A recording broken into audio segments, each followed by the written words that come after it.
Em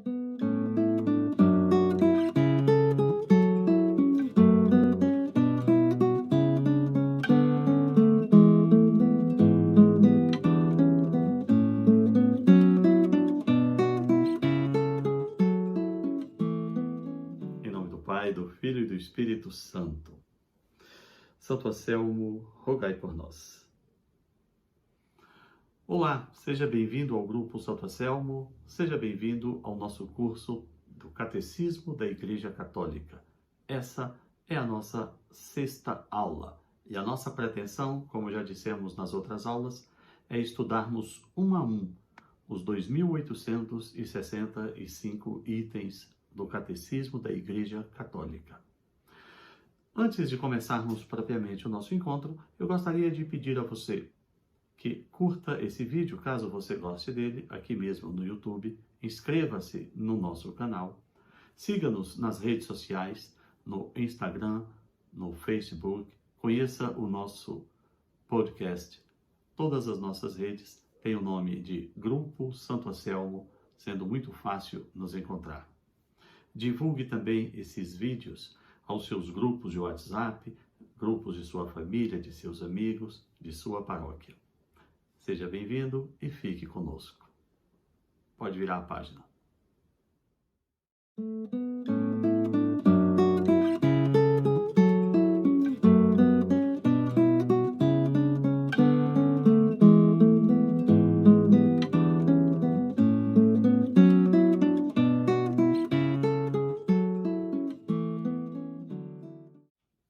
O item 74 do Catecismo da Igreja Católica traduz essa ideia da transmissão da revelação divina, expressando uma vontade de Deus que São Paulo descreveu na primeira carta a Timóteo, capítulo 2, verso 4, dizendo que Deus quer que todos os homens cheguem ao conhecimento da verdade, que Cristo seja anunciado a todos os povos, a todos os homens, a todas as mulheres, de tal sorte que todos conheçam a revelação de Deus. Então, o item 74 do Catecismo diz que é preciso que o Evangelho seja anunciado em todos os tempos, em todos os lugares e a todas as pessoas. Essa é a preocupação inicial desse artigo 2º do Catecismo da Igreja Católica, que está aí no item 74. O item 75 do Catecismo da Igreja Católica começa a abordar o tema da tradição apostólica. O Nosso Senhor, segundo esse item, e segundo também o que está disposto no capítulo 28, versículos 19 e 20, disse aos seus apóstolos que eles deveriam ensinar todas as nações, ensinar tudo aquilo que o Senhor lhes ensinara, batizando-os em nome do Pai, do Filho e do Espírito Santo. Essa grande comissão, essa grande ordem que o nosso Senhor dá aos apóstolos, no capítulo 28, versículo 20 das Sagradas Escrituras, é a preocupação do Catecismo da Igreja Católica no item 75, quando diz que Cristo, em quem se consuma a revelação do sumo Deus, ordenou que os seus apóstolos levassem o Evangelho a todos os povos, levasse o Evangelho a todas as nações, pregando a todos os seres humanos a verdade de Cristo, para que todos conheçam essa revelação divina. Esse é o nosso item 75. Como você pode ver, o Catecismo da Igreja Católica organiza de uma maneira muito pedagógica a questão da transmissão da revelação divina. Existe a necessidade de transmissão dessa revelação para que todas as pessoas cheguem ao conhecimento de nosso Senhor Jesus Cristo, porque esse é o desejo de Deus. No item seguinte, o próprio Cristo comissiona os apóstolos, informa aos apóstolos, determina aos apóstolos que levem esse evangelho, levem essa verdade a todos os seres humanos, a todos os povos e nações. No item 76, o Catecismo vai abordar o modo de como essa verdade vai ser transmitida. E o catecismo nos apresenta duas formas de transmissão da verdade divina. A primeira é a transmissão oral, é o ensinamento oral, é a pregação apostólica. Isso porque os 12 apóstolos que conviveram com Cristo durante aqueles 3 anos, ainda que Judas tenha se apartado, os apóstolos elegeram São Matias como sucessor de Judas. E São Matias acompanhou também Jesus durante todos esses 3 anos. Eles absorveram todo esse conhecimento da boca do próprio Cristo. Eles viveram uma intensa catequese, dia e noite sem parar, durante 3 anos. E esse conjunto de ensinamentos que eles receberam de Cristo, item 76 do Catecismo, eles também transmitiram oralmente durante a sua vida. Mas, além da transmissão oral, os apóstolos e sucessores dos apóstolos também reduziram esse conjunto de informações à forma escrita. Colocaram na forma escrita, por meio de cartas, por meio de evangelhos, esse conjunto de informações que o Senhor lhes passou. Então, nós passamos a ter duas formas de transmissão da verdade divina: a forma oral e a forma verbal. Isso por parte dos 12 apóstolos de nosso Senhor Jesus Cristo. No entanto, o item 77 vai nos colocar uma outra situação.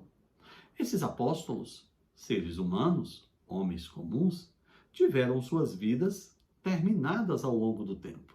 São Tiago foi o primeiro a ser morto. Os outros 10 morreram também, todos eles martirizados. São João chegou a uma velhice bastante avançada, possivelmente ali perto dos 100 anos, e morreu de morte natural.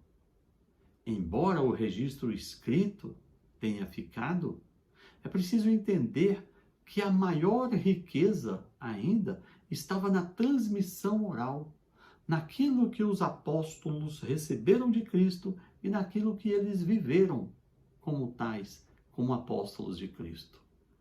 Era preciso que essa verdade, que essa riqueza, esse depósito da fé, não perecesse com os apóstolos. Por isso, eles elegeram sucessores, que são os bispos, e transmitiram a esses bispos tudo aquilo que eles receberam do Senhor. Os bispos, então, fizeram também sucessores, e assim, por meio de uma cadeia contínua de sucessores, nós temos hoje a certeza de que aquilo que foi ensinado por Jesus Cristo aos seus apóstolos é exatamente aquilo que a Igreja Católica ensina hoje aos seus fiéis. O que nos dá essa segurança é a sucessão apostólica. É o fato de que cada bispo da Igreja Católica, nos dias de hoje, foi ordenado por um bispo anterior, que foi ordenado por um bispo anterior, numa sequência que vai chegar aos 12 apóstolos e ao próprio Cristo. Esse tesouro chamado sucessão apostólica é a segurança que nós católicos temos de que nós estamos transmitindo até hoje a verdadeira mensagem de Jesus Cristo. Esse é o item 77. Essa transmissão viva do Evangelho de Cristo, daquilo que Cristo passou aos seus apóstolos, daquilo que Cristo ensinou aos seus apóstolos e que eles transmitiram aos bispos, seus sucessores, e os bispos transmitiram aos seus sucessores, e essa transmissão se deu numa sequência de um bispo para o outro, de um bispo para o outro ao longo desses 2000 anos, é chamada por nós de tradição. E escrevemos tradição com T maiúsculo, para mostrar que estamos falando daquilo que o próprio Cristo repassou aos seus apóstolos. Isso porque nem todo o conjunto de ensinamentos de Cristo foi traduzido para as Escrituras, foi reduzido para a forma escrita.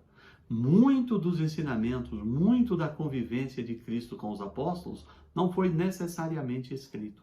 Por isso a necessidade dessas duas fontes, a sagrada tradição, a tradição apostólica e as sagradas escrituras. Aquela parte que foi transmitida verbalmente e aquela parte que foi transmitida na forma escrita. É o que nos ensina o item 78 do Catecismo da Igreja Católica. O item 79 nos garante que, graças a essas duas formas de transmissão da verdade divina, a tradição apostólica e as sagradas escrituras, o mesmo Deus que falou por meio dos profetas, o mesmo Deus que nos falou por meio do seu Filho, nos fala agora por meio da Igreja, por meio da sagrada tradição, da tradição apostólica e por meio das sagradas escrituras. Por isso, nós católicos não estamos vinculados unicamente às sagradas escrituras como a fonte única de revelação da vontade divina, da verdade de Jesus Cristo. Os nossos irmãos separados, os protestantes, entendem que toda a revelação de Deus está contida unicamente nas Sagradas Escrituras. Embora eles tenham um amor pelas Sagradas Escrituras, o que é bom e merece nosso elogio, é preciso dizer que eles estão enganados. Por quê? Porque as Sagradas Escrituras, conquanto sejam a palavra de Deus, não é exclusivamente a palavra de Deus, porque a tradição apostólica também é palavra de Deus, também é uma fonte fidedigna de revelação da vontade de Deus. Na verdade, a tradição apostólica veio primeiro. Na verdade, a tradição apostólica foi quem nos deu a Bíblia. E ambas são fontes idênticas de transmissão da revelação divina. O item 80 nos coloca dessa forma: uma fonte comum. As Sagradas Escrituras e a Sagrada Tradição constituem as duas uma fonte comum da Palavra de Deus. Para nós, católicos, a expressão Palavra de Deus não se resume, repito, às Sagradas Escrituras. A Palavra de Deus é aquela verdade que nos é transmitida pela Igreja, por meio da tradição e por meio das Escrituras. A tradição e as Escrituras são uma mesma fonte que se desabrocha sob duas formas para nos trazer a revelação divina. É o que nos diz o item 80 do Catecismo da Igreja Católica. O item 81 do Catecismo da Igreja Católica completa essas palavras que acabo de dizer, dizendo que a Sagrada Escritura é a palavra de Deus enquanto redigida sob a inspiração do Espírito Santo. E a Sagrada Tradição é a palavra de Deus que nos transmite integralmente aquilo que foi transmitido aos apóstolos e que os apóstolos transmitiram aos seus sucessores. Portanto, conclui o item 82 que a Igreja Católica, a quem foi confiada a transmissão e interpretação da revelação divina, não deriva a sua certeza, a sua fé a respeito de tudo que foi revelado apenas das Sagradas Escrituras. Por isso, deve ser aceita tanto as Sagradas Escrituras quanto a tradição apostólica como fontes originais, fontes únicas da transmissão da revelação divina. É o que nos ensina a Santa Igreja Católica no item 82 do Catecismo. Aborda. O item 83 faz uma distinção entre a tradição apostólica e tradições eclesiais. A tradição apostólica, que normalmente escrevemos com a letra T maiúscula, diz respeito aos ensinamentos que Cristo transmitiu aos apóstolos e que estão relacionados com a própria revelação divina, isto é, aquilo que é essencial para a nossa salvação, para a nossa relação com Deus. Isso porque ao lado da tradição apostólica, a Igreja, ao longo do tempo, juntou também, colecionou também nas igrejas particulares, a partir de elementos culturais e práticas devocionais, um conjunto de tradições eclesiais.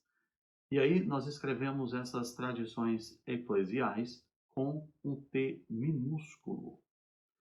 De certa forma, nós teremos aí a tradição apostólica, que constitui o depósito da fé e que, juntamente com as Sagradas Escrituras, formam aquilo que chamamos de Palavra de Deus, e tradições eclesiais, isto é, práticas culturais, devocionais e litúrgicas que, ao longo do tempo, a Igreja passou a adotar, mas que não se relaciona necessariamente com aquilo que é essencial para a nossa salvação.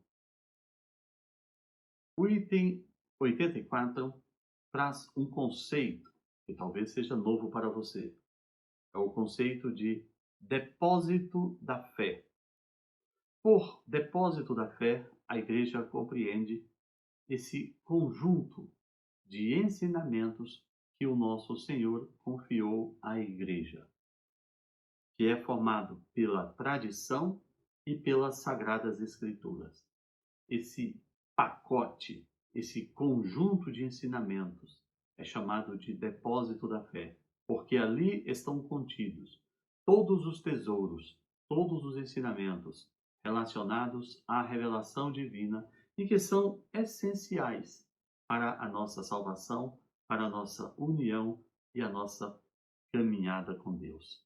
Esse depósito da fé, ou depositum fidei, como chamamos em latim, foi confiado à Santa Igreja Católica. E ao longo do tempo, ela mantém esse depósito íntegro, rígido e puro no seu conteúdo e na sua transmissão, na sua forma de ensinamento. Daí a importância da unidade da Igreja. Daí a importância desse aspecto, vamos dizer, institucionalizado da Igreja. A Igreja é o corpo místico de Cristo, mas ela é também uma instituição humana, no sentido de que ela tem uma feição humana, uma personalidade, uma estrutura organizacional, por meio da qual esse depósito da fé, por meio da qual esse conjunto de ensinamentos, por meio da qual essa própria forma escrita da palavra de Deus, as Sagradas Escrituras, puderam ser preservadas ao longo do tempo, sem ser adulterado em seu conteúdo ou em sua compreensão. Então, a institucionalidade da Igreja Católica, a sua organização neste mundo, a sucessão apostólica, a sua hierarquia na figura dos párocos, dos bispos e do Santo Padre, o Papa, é a garantia de que esse depósito da fé confiado à Igreja foi mantido perfeito em sua integridade. Esse é o ensinamento do item 84. O item 85 do Catecismo da Igreja Católica nos traz mais um conceito. É o magistério da Igreja. O item 85 afirma que o ofício de interpretar autenticamente a palavra de Deus, escrita ou transmitida, isto é, o ofício de interpretar o sentido da tradição e o sentido das Sagradas Escrituras em seu texto escrito, foi confiado unicamente ao magistério vivo da Igreja, cuja autoridade se exerce em nome de Jesus Cristo. Vamos aqui colocar uma coisa. Imagine que nós não conhecêssemos o conceito do Sagrado Magistério. Imagine que todos os bispos, que todos os padres, que todos os diáconos e até mesmo os fiéis leigos pudessem interpretar livremente o que diz a Sagrada Escritura, livremente o que diz a Sagrada Tradição.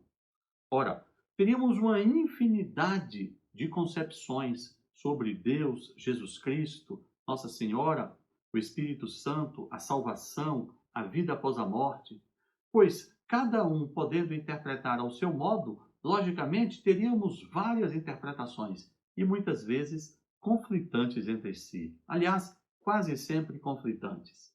Para evitar essa balbúrdia, essa Babel interpretativa, a Igreja concebe que somente ela, somente a Igreja Católica, pode interpretar de forma autêntica e verdadeira o conteúdo da tradição e aquilo que está escrito nas Escrituras.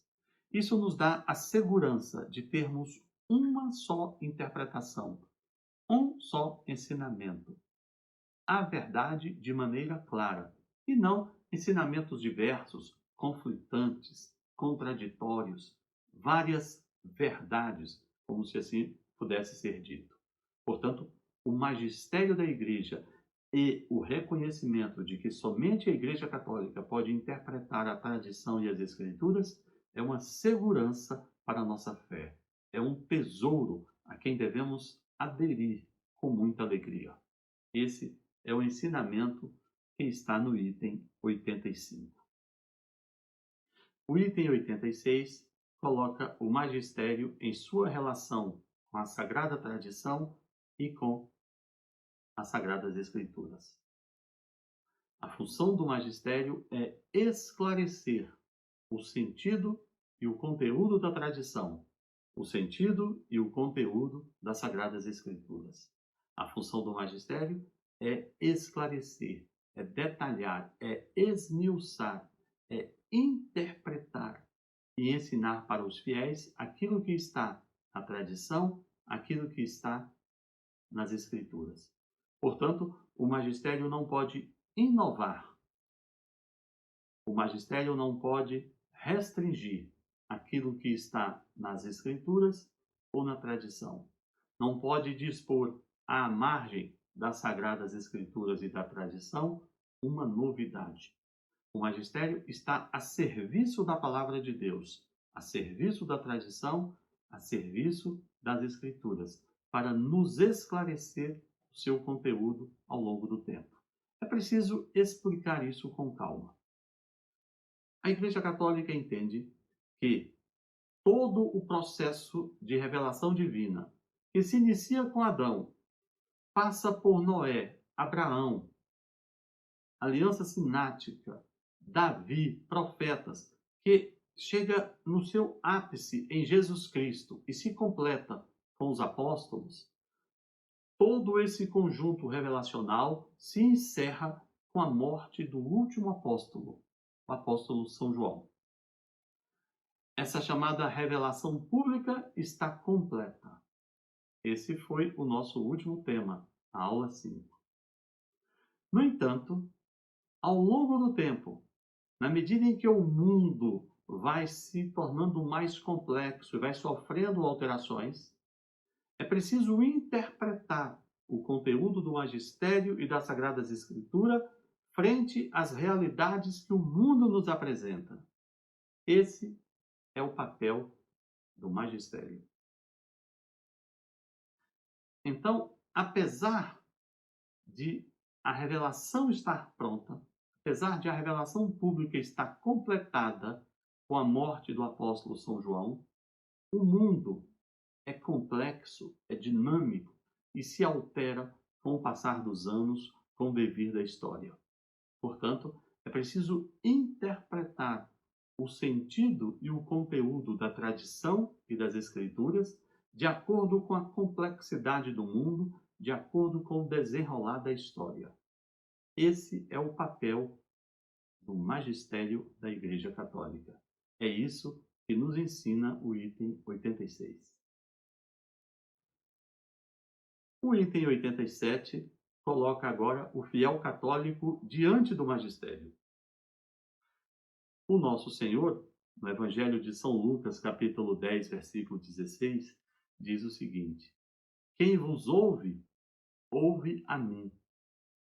Portanto, todos nós católicos devemos ouvir o Santo Padre, o Papa e os bispos, nossos pastores, como se estivéssemos ouvindo ao próprio Cristo. Portanto, aderir de coração inteiro ao magistério da Igreja Católica é aderir ao próprio Cristo. De igual modo, rejeitar de maneira contundente, de maneira visceral o magistério, é rejeitar ao próprio Cristo. Esse é o grave ensinamento do item 87. Os itens 88, 89 e 90 nos coloca a questão dos dogmas e sua relação com o magistério, as Sagradas Escrituras e a tradição da Igreja Católica. Quando a Igreja Católica reconhece um dogma, obrigando que todos os católicos adiram a ele de maneira inquestionável como verdades de fé, ela está exercendo aí a autoridade que recebeu de Cristo. Isto é, ela está utilizando uma forma que obriga o povo cristão a uma adesão irrevogável. E quando a igreja faz isso, ela faz isso para nos trazer a segurança de uma verdade para o bem das nossas almas.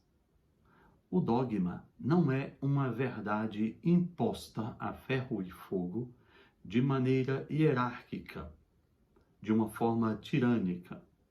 O dogma é antes um ensinamento para o bem das nossas almas. Aqui no Grupo Santo Anselmo, nós temos uma pequena formação sobre a temática dos dogmas da Igreja Católica. Você deve procurar na playlist de teologia. Vai ser muito bom para a sua formação. O item 89 assegura que existe uma relação orgânica muito grande entre os dogmas da Igreja Católica, as Sagradas Escrituras e a tradição. Os dogmas são verdades de fé, às quais nós devemos aderir integralmente, de todo o nosso coração, para o bem da nossa alma e para a nossa própria salvação. Esses dogmas não foram em nenhum momento uma criação, uma liberalidade da igreja que resolveu de uma hora para outra estabelecer uma verdade de maneira absoluta. Pelo contrário, esses dogmas são retirados, são coletados do sentimento do povo de Deus, da inspiração do Espírito Santo e da vivência da fé católica ao longo do tempo. Todos os dogmas da Igreja Católica, antes de serem proclamados como tais, foram objeto de grande devoção popular, foram objetos de grande crença, de grandes debates. E quando a Igreja chega a proclamar um dogma, normalmente já existe, por parte de todo o povo de Deus, uma adesão integral, uma crença, vamos dizer assim, absoluta naquilo que a igreja acredita como verdade. A igreja, então, depois de muito estudar o assunto, depois de muito se debruçar sobre aquele tema, vendo a disposição do povo de Deus, interpretando a tradição e as Sagradas Escrituras de uma maneira orgânica e, principalmente, com o auxílio do Espírito Santo, chega à conclusão de que aquela verdade de fé é essencial para a salvação das almas.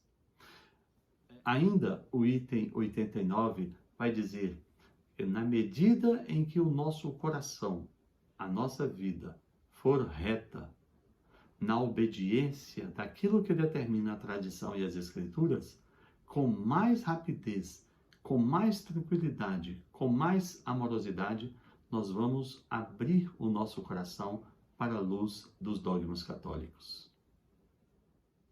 O item 90 vai nos ensinar que os laços mútuos e a coerência dos dogmas podem ser encontrados no conjunto da revelação do mistério de Cristo. Como eu disse, os dogmas são o resultado da interpretação daquilo que nos foi trazido pela tradição e pelas Sagradas Escrituras. Os dogmas nada mais são do que uma verdade que a igreja reconhece a partir da interpretação da palavra de Deus, isto é, da sagrada tradição e das Sagradas Escrituras. É o que nos diz o item 90. O item 91 do Catecismo da Igreja Católica afirma que a transmissão da revelação divina não é exclusiva do Papa, dos bispos e dos padres católicos. Na verdade, todos os fiéis participam dessa grande obra que é a transmissão da revelação divina. Isso porque o Espírito Santo orienta todo o povo de Deus a um só ato de fé, a um só ato de revelação, a um só ato de transmissão, nos diz o item 92. Mas, para que isso aconteça, vai nos dizer o item 93, que é preciso que esses fiéis católicos estejam com os seus corações dóceis para aderir integralmente a todos os ensinamentos da Santa Igreja Católica, a todo o magistério da Igreja. Então, veja como esses três itens estão concatenados de uma maneira lógica, pedagógica e verdadeira. O item 91 afirma: todos os fiéis católicos participam da transmissão da revelação divina. Porque o item 92 vai dizer que a fé sobrenatural é comum a todos os católicos, desde o Papa, passando pelos bispos, padres, até os leigos. Mas para que esse fenômeno dos itens 91 e 92 seja verdadeiro, é preciso que todos esses católicos, inclusive os fiéis leigos, adiram de todo o seu coração aos ensinamentos da Igreja. Então, quando eu, leigo, estou com o meu coração inclinado a aceitar todos os ensinamentos da Igreja, item 93, eu estou unido numa só fé sobrenatural aos padres, aos bispos e ao Papa, item 92, e com isso, eu, como simples leigo, participo desse grande mistério que é a transmissão da revelação divina, item 91. O item 94 do Catecismo da Igreja Católica diz que, graças à assistência do Espírito Santo, a compreensão tanto das realidades como das palavras do depósito da fé pode crescer na vida da Igreja. E ele apresenta três formas interessantes. Primeiro, pela contemplação e estudo dos que creem, os quais as meditam em seu coração. É, em especial, a pesquisa teológica, que aprofunda o conhecimento da verdade revelada.